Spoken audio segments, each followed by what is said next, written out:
Gumawa ba ng gusali ng botelya ng shampoo sa banyo ang anak mo? O baka nakita mo yung anak mo gumawa ng castle gamit yung mga unan dyan sa sopa. O kaya naman yung mga tupperware at takip ng kaldero, binuo niya na parang skyscraper sa gitna ng kusina. Minsan pa nga guys, pati yung mga sapatos niya, pinagpapatong-patong niya na parang tulay. Kahit ang hirap lakaran, ang batang mahilig mag-stack at bumuo ng kung ano-ano ay lalaki may mataas na mathematical at special reasoning. Sign po ba yan ng pagiging makalat? O senyales lang yan na matalino ang anak mo dahil binubuo niya ang kanyang pangunawa sa gravity, balance at geometry. Panoorin maganda ulit itong video ito.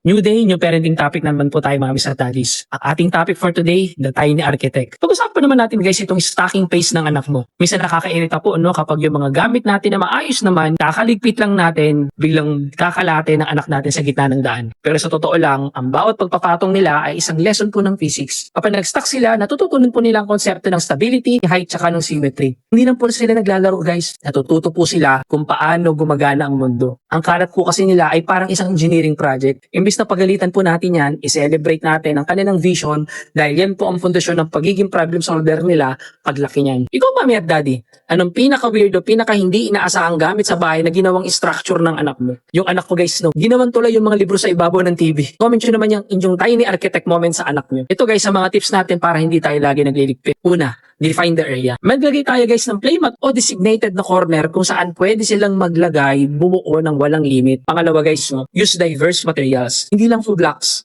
Subukan ng mga kahon, tela o plastic bottle. Mas maraming texture, mas maganda, mas masaya ang pagbuo ng anak mo. Pangatlo guys, the photo gallery. Bago magligpit, picturean mo yung masterpiece niya. Kapag alam niya nare-recognize mo ang gawa niya, mas madali siyang pumayag ng magligpit pagkatapos. Kaya sa huli Mami at Daddy, ang bawat binubuo ng anak mo is stepping stone para sa future success sa math at science niyan.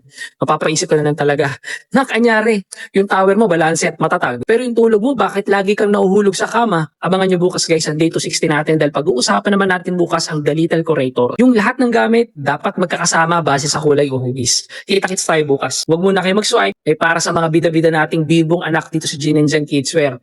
Alam nyo ba guys na cotton linen at cotton spandex sa mga tela natin? Kaya sigurado hindi makati sa balat at hindi mainit kahit maghapon na naglalaro.